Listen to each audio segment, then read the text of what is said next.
time about how I got caught skipping school almost every day of my senior year. So our school had just started this new thing where you fill out all your contact information online. And my dad was like, okay, yeah, just fill yours out. And it pretty much was who can pick you up, who can make early dismissals for you, who they can call if you're in trouble. Well, I decided to be a sneaky little bastard and put my boyfriend in for every single one of those contacts.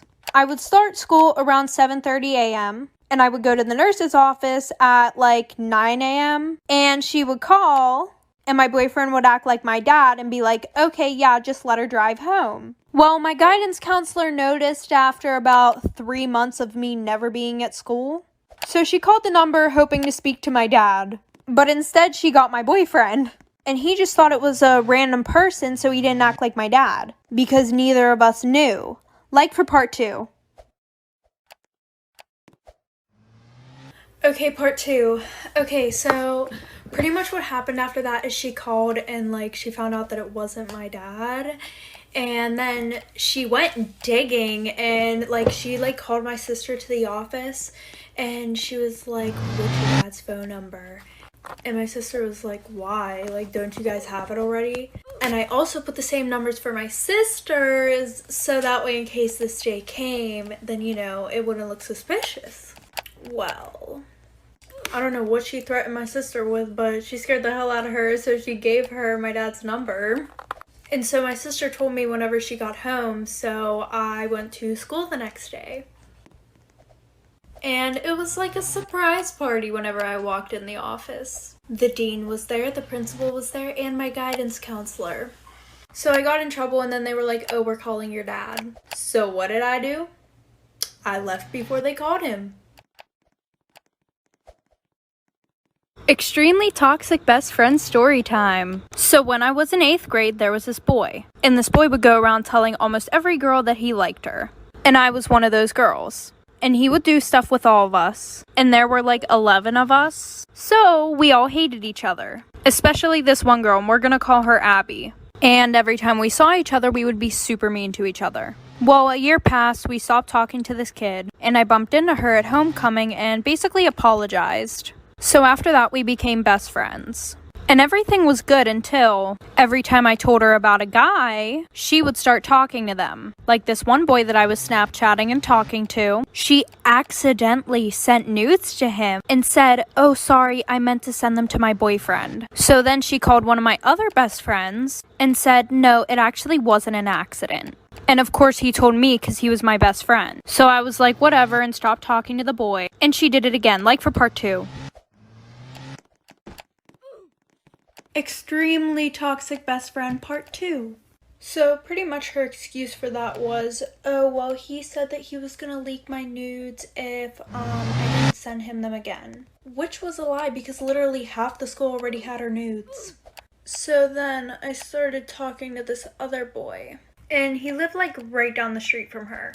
So she was like, if you want to go to his house, you can. And I was like, are you sure? And she said, yeah, just go tell my mom. And I was like, oh, okay. So I went and told her mom where I was going and went over his house. So I walked back to her house and she literally locked me out. Like her mom had to come open the door for me to let me in. And she was like, oh, it's a good thing you came back when you did. Because I was going to drive you home now and tell your dad everything that you did.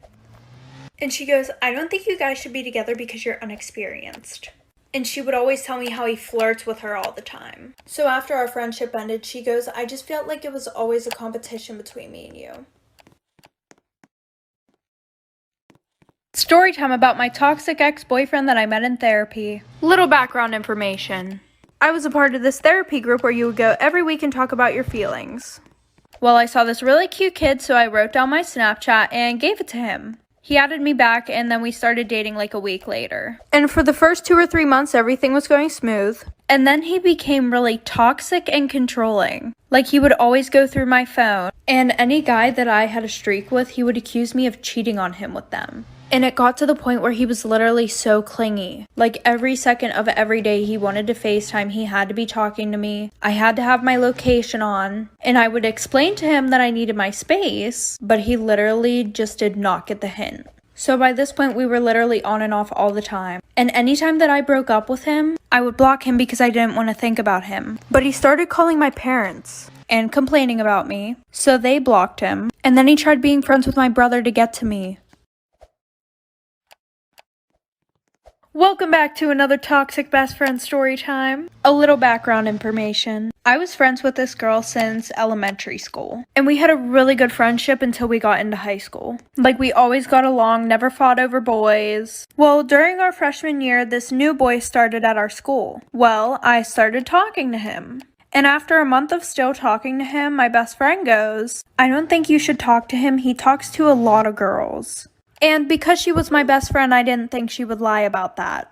I believed her and I stopped talking to him. Well, that weekend, I went over her house. And when I walked in her room, she goes, "Oh, say hi." And who else is on the phone but the boy she told me not to talk to? So after they got off the phone, I was like, "Let me guess, you told me to stop talking to him because you liked him." And she goes, "Yeah, I just knew that if I told you I liked him, you wouldn't stop talking to him." So that night, we went to a party and he was there. And things started to go south, like for part 2. Part 2 to my most recent toxic best friend story time. Little background information. I told him the reason why I didn't want to talk anymore was because I just didn't want a relationship. So we get to the party and him and his friends were there, so she went over to them. And I went and talked to other people because I just didn't want it to be awkward. Well, an hour later, we all met up again. And I started having a conversation with him. Well, I guess my best friend didn't like that. So she started embarrassing me in front of everybody. So she starts talking about how my clothes don't fit me right and I look like a block. And how my boobs are so much smaller than hers. And how I don't have an ass. Literally in front of everybody, just embarrassing herself. And me. So after that, she went to the bathroom to throw up because she had way too much to drink. And him and I started talking. And he was like, "Why wouldn't you just tell me that you didn't like me?" And I was like, "What do you mean? I just didn't want a relationship." He goes, "Oh, well, she just told me that you like somebody else." So that was the last straw and I just left her at the party. Toxic ex-boyfriend story time. So I was a junior in high school and I had just gotten out of a 4-year relationship with this one guy. Well, I started to see him date around, so I thought I should do the same. I started dating this new guy who was known as the biggest player. Since I just got out of a long-term relationship, we decided to take things slow. We both went to different schools. So we both had separate proms. And of course we both asked each other. So his prom came around first, so we got a shore house with his friends. And before we left, he bought me 2 dozen roses. This man has never bought me anything. And my mom was like, that's strange. I know exactly what he's trying to do with you. I now see that that may have been a warning. But did I listen? No. After prom, we went to the shore house and he tried to make it happen. I said no. The next morning, we both left. It was a Saturday because I had dance and he had baseball practice. He went back to the shore house that night and I didn't hear from him all weekend, like for part 2. Part 2 because y'all are impatient and gotta go to sleep. So I didn't hear from him all weekend, but I left my blanket there and I texted him so he wouldn't forget it. And he was like, "Okay, yeah, I'll drop it off and we can hang out because I haven't seen you." And then he says that he apparently spilt beer all over it, so he had to wash it. And everything was good until my prom. So we went and he was acting extremely weird and super distant. So that's when I kind of knew that something was up. I didn't have a shore house for my prom, but he was like best friends with all the senior girls who went to my school. So of course they invited him and we went. And then I saw all over social media that there were pictures of him with his ex holding hands and hanging all over each other at the beach. So I had work that night and I just so happened to work with his best friend. And I told him about how he was being super distant and how I saw all those pictures all over social media. And he was like, "Yeah, we never spilt beer on your blanket that night." He was actually with his ex and they did it on the blanket. Moral of the story, don't date the guy who's named a player because it's probably for a reason. Story time about how I was the side chick. So it was my freshman year and I had just moved to a new school. And I lived next to this senior boy. You know, the one that thinks you're good enough to do stuff with but not good enough to date? Yeah, that one. Well, we both were on the same bus and I thought he was really cute, so I asked him for his Snapchat. And I got it. So we started talking a lot and we would always talk about me sneaking over his house because my parents were super strict. So homecoming night, I saw him grinding with this girl, but I didn't exactly think anything of it because literally everybody was just being passed around. Well, I went home after, and at like 2 in the morning, I got a text from him saying to come over. So I went over there, we did the dirty, and then I started to go over there almost every other night. At 2 in the morning. And there was this one girl that I got really close with. And I told her all about the situation, but I didn't tell her till like 3 months after it was happening, because he told me not to tell anybody, of course. And she goes, "You know he has a girlfriend, right?" So I felt really bad and confronted him, like for part 2. Part 2 of me being the side chick. So that night he had asked me to come over again, and I went over there, but it's not what you think it was for. I got over there and I was like, "When were you gonna tell me you had a girlfriend?" Literally, this comment made me want to throw up. He goes, "What do you mean? I thought you knew." So I was like, "No, I actually didn't." And he goes, "So does that mean you don't want to come over anymore?" He goes, "I really liked you, and I was gonna break up with my girlfriend for you." Which I know this is so bad, but that made me happy because I had the biggest crush on him. But then I just left. And the girl that he was dating was a senior. And I asked my friend for her Snapchat so I could Snapchat her. So I did, and I told her everything that was going on. And somehow it got flipped around on me. Her saying that I was obsessed with her boyfriend. And then she got the nudes that I sent her boyfriend and sent them around the whole school.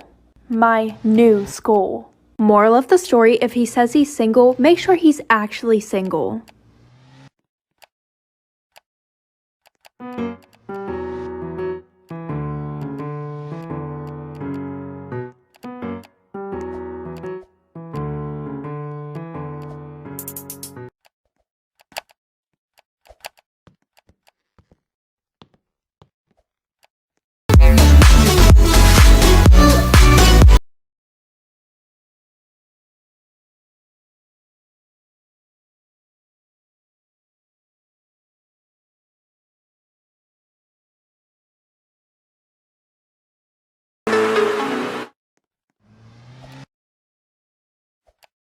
This story time is why I stopped being friends with a girl because her dad was a pervert.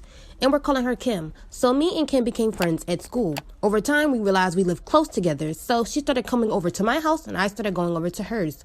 She had 5 brothers and she was the only girl. Whenever I'd come over to her house, I'd say hello to everyone, but her dad was always excited to see me. He'd immediately run and give me a hug. Over the past couple months, he'd give me a hug and a kiss on the cheek. He said that I was his new little girl. I felt uncomfortable with it, but I went and told my friend Kim, and she said, he's just glad you're here, and you're like family now. I was like, okay, I guess, and I would just ignore it. Thanksgiving come up, and I went over to her house for a plate. Her dad opened up the door and gave me a hug and a kiss, as usual. I walked in the house, and he said, you need to eat to keep that booty plump. I laughed in nervousness, and he slapped and squeezed my butt. There's more that happened after this. Let me know if you guys want a part 2. This is part 2 of why I stopped being friends with the girl because her dad was a pervert. So remember how I told y'all I came over for Thanksgiving? Her dad slapped and squeezed my butt. I was weirded out, but I laughed to hide how nervous and anxious I was. After I get a plate of food and I sit down with Kim, I told her dad slapped my butt. And she was like, yeah, okay, as if she didn't believe me. So again, I ignored the situation. As the day goes on, everyone is playing board games, laughing, and eating desserts. I had cheesecake, and I'm lactose intolerant, and you know how that went. I left the family for a few minutes, and I go to the bathroom. When I was all finished, I opened up the door, and there was Kim's dad just sitting there smiling at me. I was like, oops, my bad. You were probably waiting for a while. Here you go. And I tried to move out of the way, but then he says, I don't need to go to the bathroom. He pushes me back in by the hips and locks the door. It gets really bad after this. Y'all let me know if I should make a part 3. This is part 3 of why I stopped being friends with the girl because her dad was a pervert. So after her dad pushes me back into the bathroom and locks the door, he's sitting there smiling at me, and I asked him very nervously if I did something wrong. He was like, yes, you haven't been spending time with daddy, and he likes to jiggle my breasts in a weird way. At this point, I was backing up because he starts acting weird. Then he starts unzipping his pants and gets closer to me. And guys, their bathroom wasn't that big. I immediately took the Windex that was on top of their toilet and sprayed it into his eyes and quickly ran out of the bathroom. After this, her dad starts yelling. While I'm coming downstairs, everyone asks what's going on. I told the whole family what Kim dad has done, and one of their little brothers yells at me, calling me a whore. I then went to Kim saying, you gotta believe me, that's what happened. She's like, my dad would never do anything like that. Her mom walks up to me and tells me that I should leave. I started crying, and then her mom yelled at me and tells me to go home. So I left and went home crying. After that, I never went back over to her house. This story time is how I caught my uncle feeling on my cousin, in other terms, his daughter. So when I was 11, my cousin was throwing a party, then afterwards a sleepover. By the way, we're calling her Adrian, and she was turning 13. So the day of the party, me and my other sister were dropped off by my dad, and we were dropped off very early, maybe 5 hours before the party, and that's because he had to go to work, and my uncle didn't mind taking us all together to the party. Plus, we got to help them set up for the party. When we arrived, we went to Adrian's room, and she got her hair done. It looked so good. When we were talking to her, she just seemed so sad. And you know, when you're younger, you can tell when things are off. She seemed bratty, and she would say that she hated her mom and her dad. To me, I'm like, why? She has the perfect life. Fast forward, she throws the party, and when it's all over, we go back to her house for the slumber party. We ate snacks, played games, watched movies till we fell asleep. I'm a light sleeper, and when everyone was asleep, my uncle came in the living room, tapped on Adrian's shoulder, and told her she gotta go to sleep in her bed tonight. Let me know if I should. This is part 2 of how I caught my uncle touching on my cousin, in other terms, his daughter. So early before, I told you guys everyone went to sleep. We were all asleep in the living room floor in front of the TV, and my uncle tapped on Adrian, telling her that she needed to sleep in her bed tonight. I'm a light sleeper, and I was woke the whole time. Adrian was still asleep, so my uncle picked her up and took her to her room. I was confused on why she had to go to sleep in her room because everyone would sleep downstairs. So 15 minutes passed. I'm still waiting there bored. I don't know what came to me, but I was just curious to see if Adrian was up. I mean, she might have been because I would have woke up if I was switched to a new room. I don't know. I just went up. When I got upstairs, I opened the door. Adrian was asleep, but she was completely naked, and my uncle was sitting right next to her, touching on her. I'm out of time. Let me know if I should make a part 3.